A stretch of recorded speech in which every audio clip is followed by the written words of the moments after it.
On Zambia's first and finest visual radio, reaching over 5 million people across the whole country.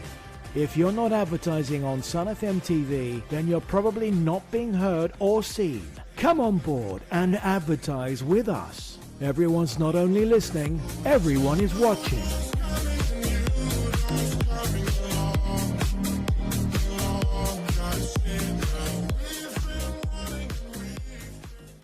Win namamuli 1 million na ABSA.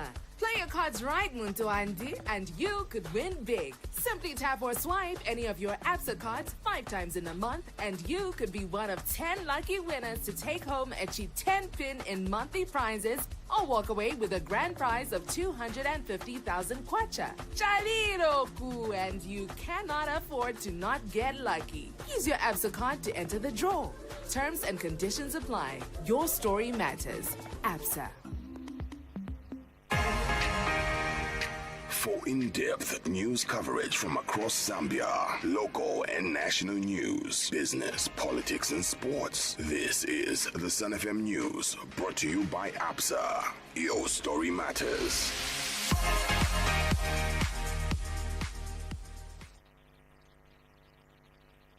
The news.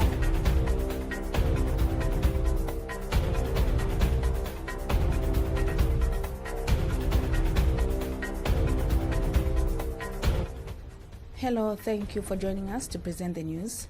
My name is Imelda Chukwati. Stories making headlines.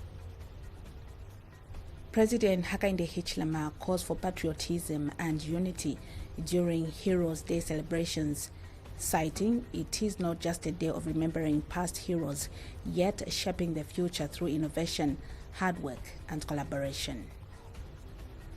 The Human Rights Commission, HRC, has condemned the deadly confrontation between illegal miners and security forces at Kikonge Gold Mine in Mofumbo district of Northwestern Province, describing the incident as a grave human rights violation.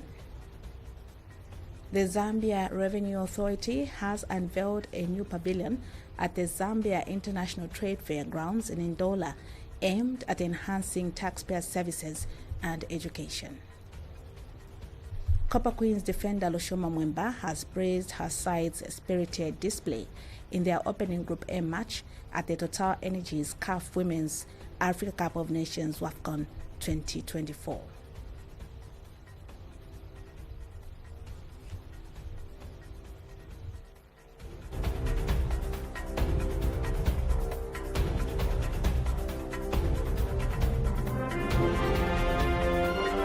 The news. 88.5 Sun FM.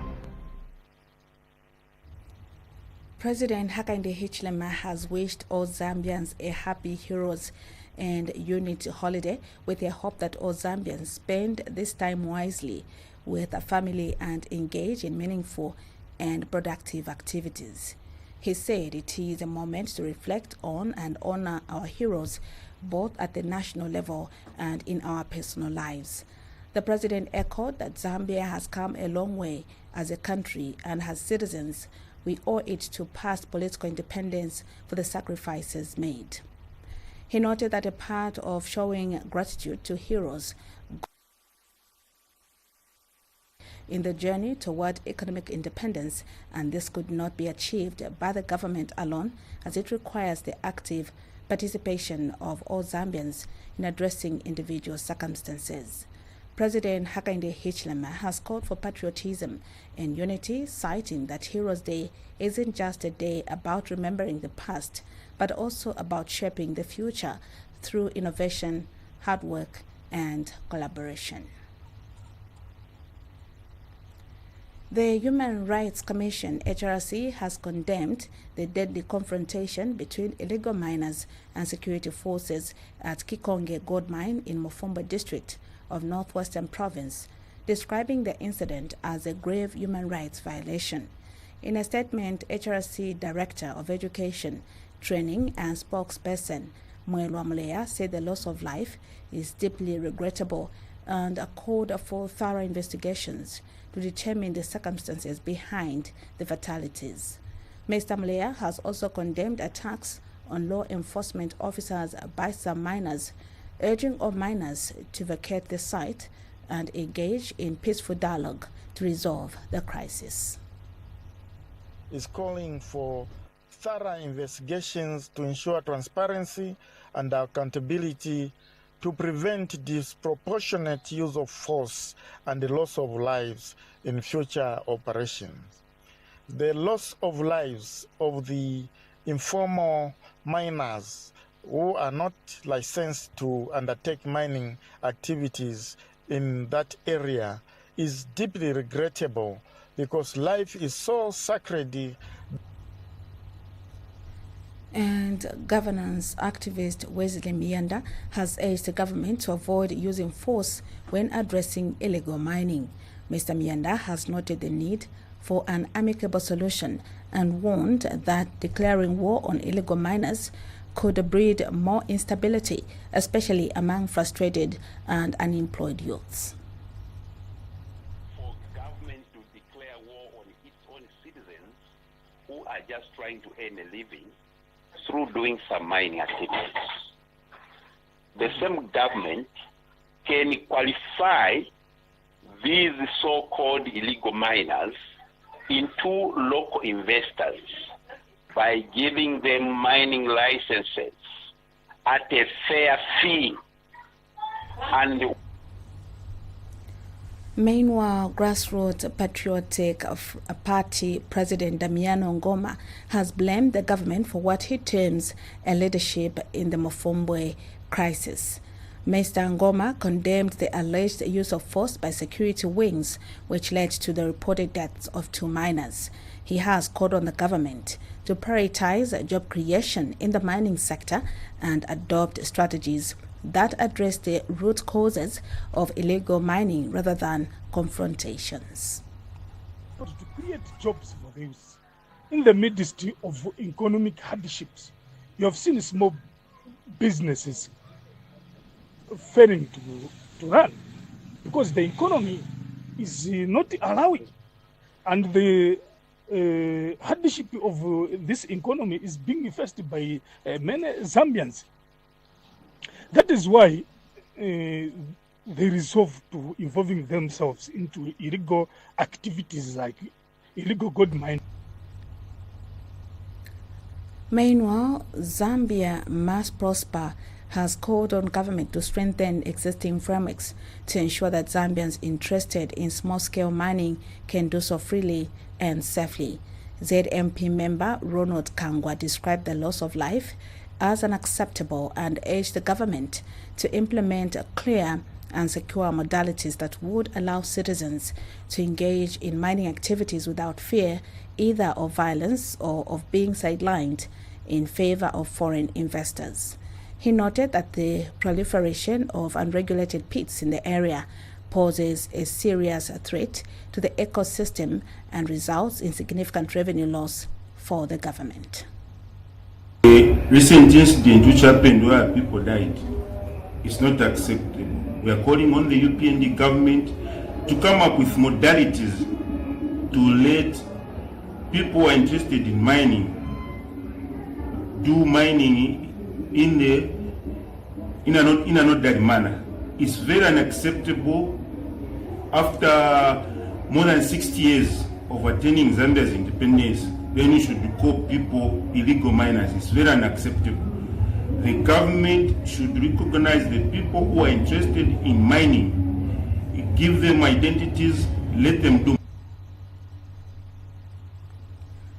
The Zambia Revenue Authority ZRA has unveiled a new pavilion at the Zambia International Trade Fair grounds in Ndola, aimed at enhancing taxpayer services and education. Speaking during the official launch, ZRA Commissioner General Dingani Banda emphasized that the new facility is part of its ongoing infrastructure modernization program under the strategic plan. The authority noted that the previous structure was not in a good state, forcing the authority to construct a modern and functional space to serve the public. The new pavilion is expected to operate not only during the trade fair, but throughout the year, offering taxpayers a dedicated environment for inquiries, education, and other services. ZRA says the move is part of its broader strategy to cultivate a well-informed taxpayer population and promote voluntary tax compliance. He further revealed that the authority is undertaking nationwide infrastructure development, which includes the construction of 242 staff houses and new provincial offices. Bank of Zambia Governor Dr. Denny Kalyalia has announced that the newly introduced kwacha banknotes are designed to align with international standards while maintaining their existing monetary value. Dr. Kalyalia highlighted that the redesigned notes feature enhanced durability and advanced security features aimed at improving public confidence and reducing counterfeiting. He further encouraged Zambians to embrace digital payment systems, describing cashless transactions as a safer, more efficient and forward-looking approach to conducting businesses in today's economy. Dr. Kalyalia reaffirmed the central bank's commitment to modernizing the country's financial infrastructure while promoting financial inclusion and innovation. He was speaking during a briefing at the Bank of Zambia stand at the ongoing Zambia International Trade Fair held under the theme Enhancing Business Resilience Through Innovation and Trade. Cashless is the way to go, and the Bank of Zambia is firmly at the helm of this transition. A nationwide campaign, the central bank is sensitizing citizens on the benefits of going digital, citing security efficiency and improved business practices. Bank of Zambia Governor Denny Kalyalia elaborated on the campaign, explaining the digital payments offer a safer way of transacting while supporting greater financial inclusion. He noted that the growing adoption of mobile money and electronic platforms is transforming the business landscape. Some of you may be aware, some of you may be aware. Trade now is much more pronounced also in digital trade. Some of you, as we are reporting now, we are not just reporting here, we are reporting to some areas outside the country. That's an export service which we are covering here in the trade fair. So all those are things that we must try to capture. Additionally, he highlighted how opening up of export markets and trade has improved owing to digital solutions the Bank of Zambia has implemented in partnership with commercial banks. The thing is that that's one end. Then you see that the fuel procurement system has changed. We now get much of the fuel through the pipeline. Before, it was being processed here and then, but now we get that. So what does that mean? It means that the procurement is much more cost-effective now. Many citizens acknowledge that going cashless offers a safer and more transparent means of doing business, reducing the risks of handling cash.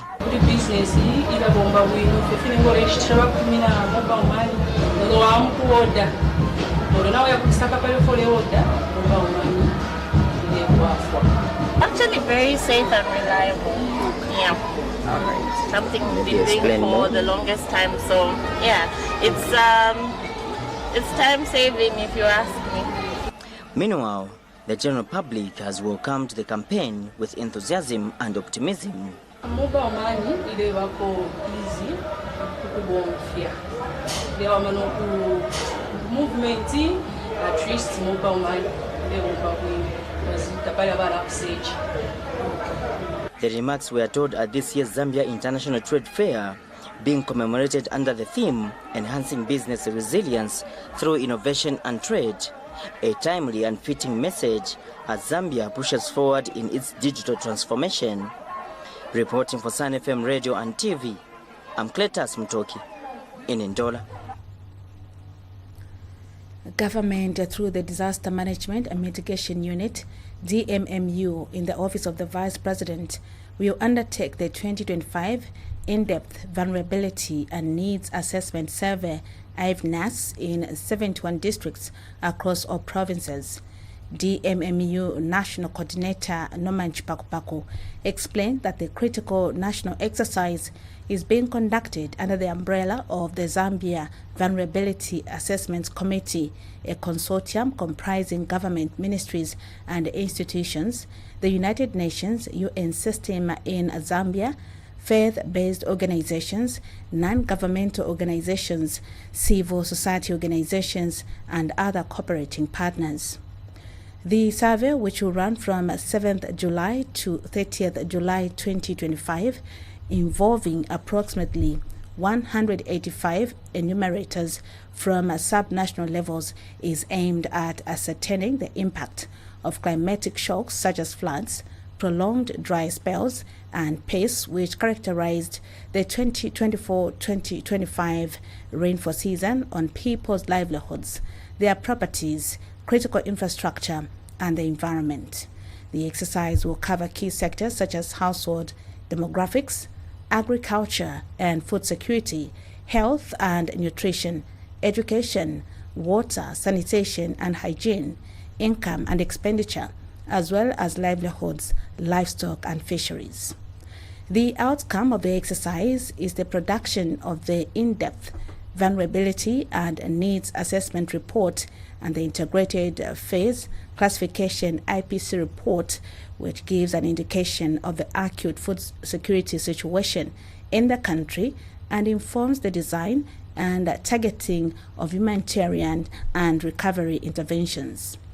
The reports will also be a key tool for resource mobilization to support immediate humanitarian needs and strengthen resilience of communities, particularly in the wake of recurring droughts, floods, pest infestations, and other climate-induced hazards.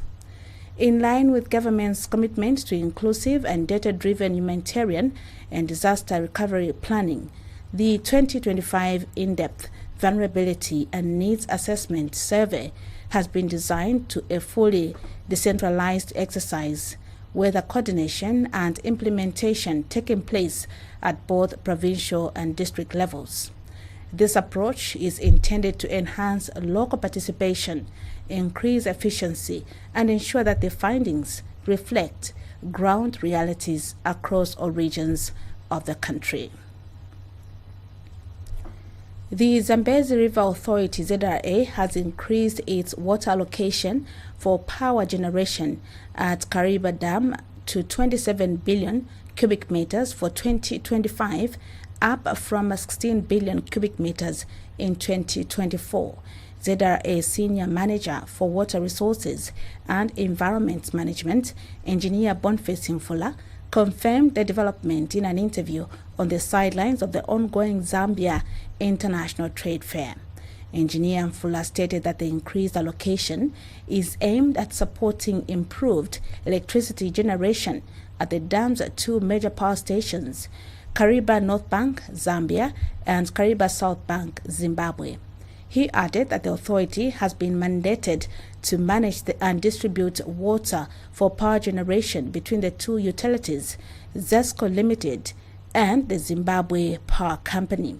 He attributed the increased allocation to a rise in water levels at Lake Kariba following favorable inflows during the 2024-2025 rainy season.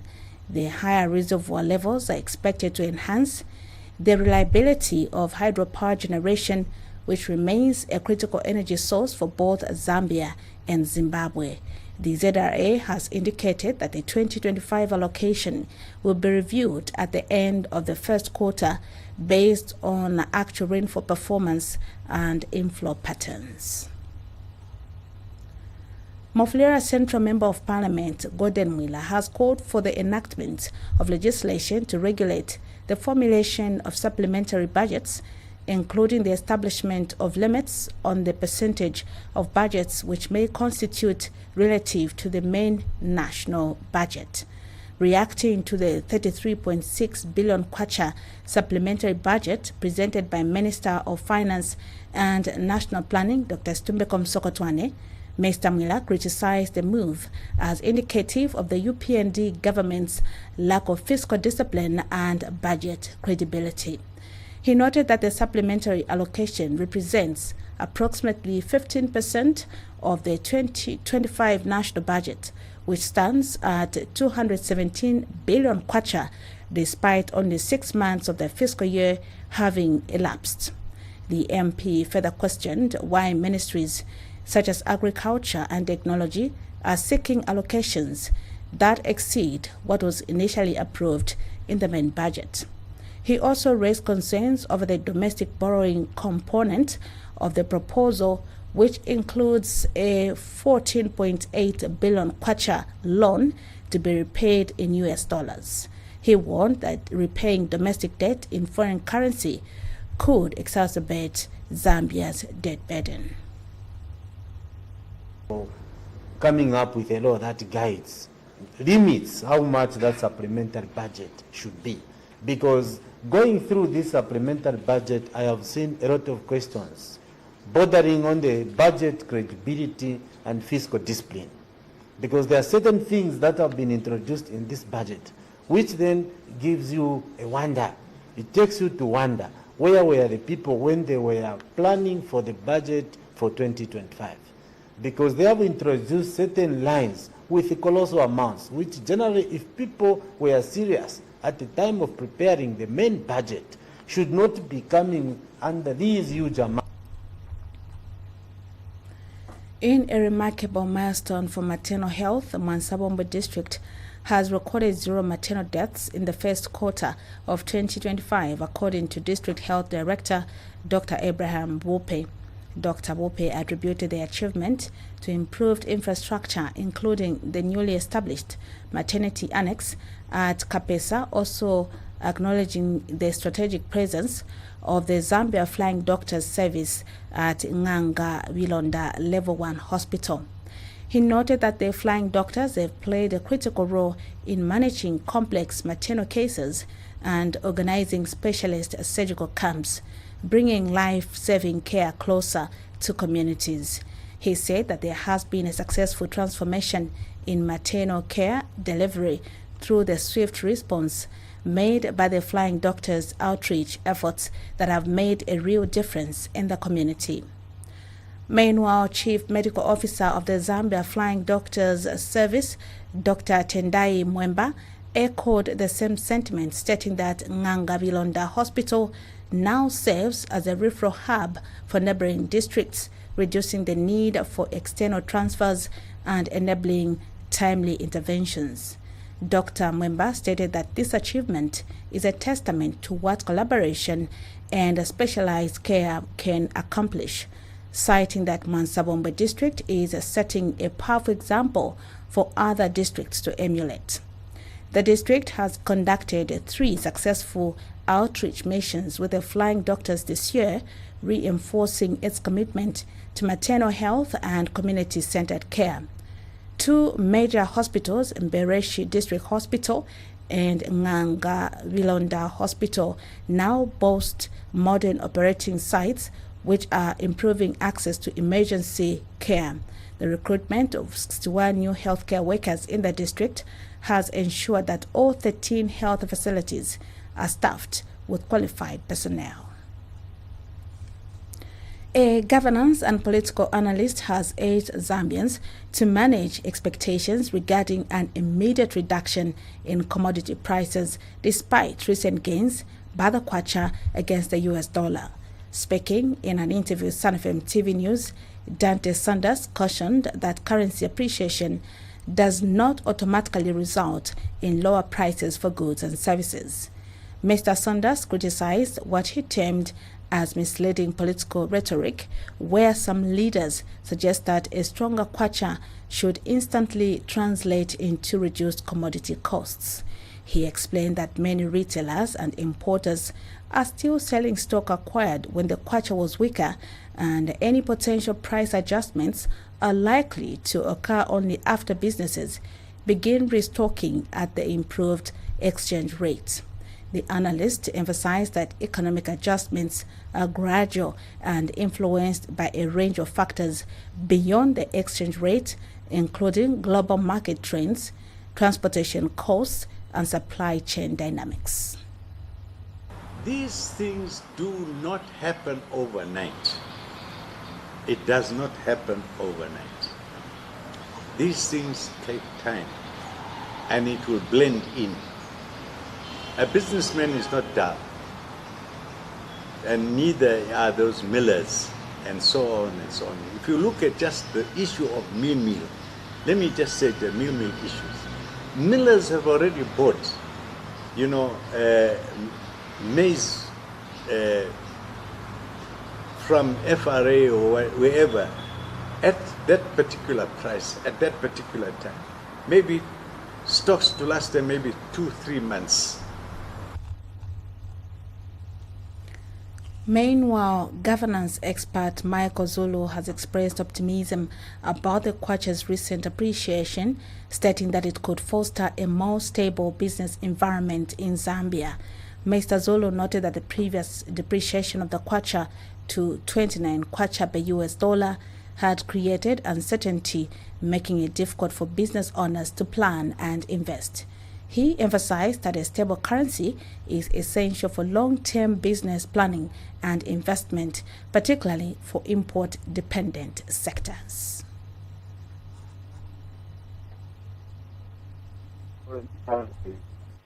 Against the dollar, especially, is something that is encouraging. So we are looking forward to further appreciation. As you know, our economy is unfortunately foreign based. So a lot of imports have to be done by our people. So I'm hoping that this is something that will be sustained and something, that can help business people make We now take a break. We'll return with the sports news. Stay with us. Imagine having the financial freedom to live life on your terms. With the ABSA Ultimate Plus account, you can manage your finances, save for the future, and access personal loans. Plus, enjoy travel insurance, a credit card, and retrenchment cover when the unexpected happens. If that's not value, I don't know what is. Let's help you write the next chapter of your ultimate story. Call 5950 to open an Ultimate Plus account today. Your story matters. ABSA.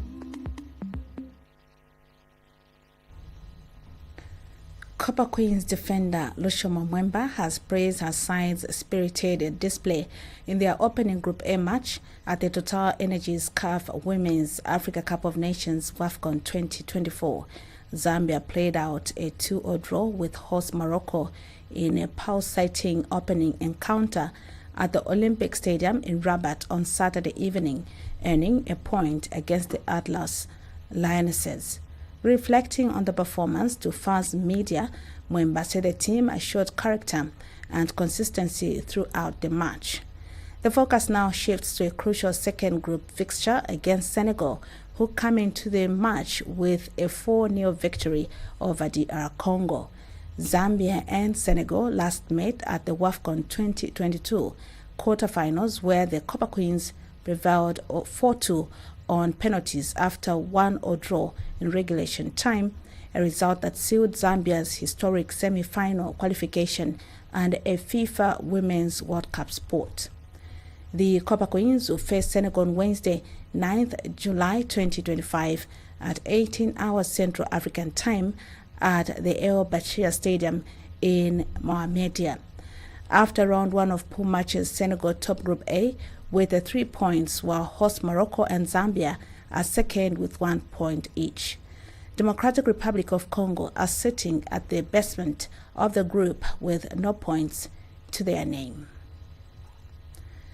As we leave the headlines once again, President Hakainde Hichilema calls for patriotism and unity during Heroes' Day celebrations, citing it is not just a day of remembering past heroes, yet shaping the future through innovation, hard work, and collaboration. The Human Rights Commission has condemned the deadly confrontation between illegal miners and security forces at Kikonge Gold Mine in Mufumba district of Northwestern Province, describing the incident as a grave human rights violation. The Zambia Revenue Authority, ZRA, has unveiled a new pavilion at the Zambia International Trade Fair grounds in Ndola, aimed at enhancing taxpayer services and education. Copper Queens defender Lushoma Mwemba has praised her side's spirited display in their opening Group A match at the Total Energies CAF Women's Africa Cup of Nations WAFCON 2024. Ends the news. On behalf of the entire news team, my name is Imelda Chukwati. Stay with us.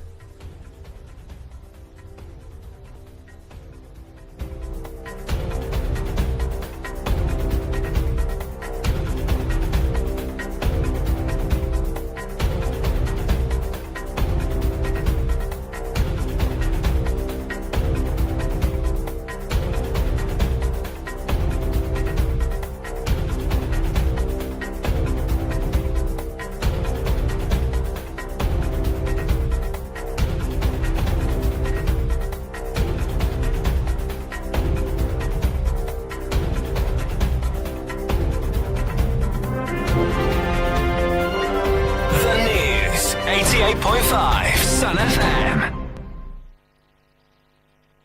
A comprehensive coverage of local and national news, business, politics, and sports. The Sun FM News was brought to you by ABSA. Your story matters.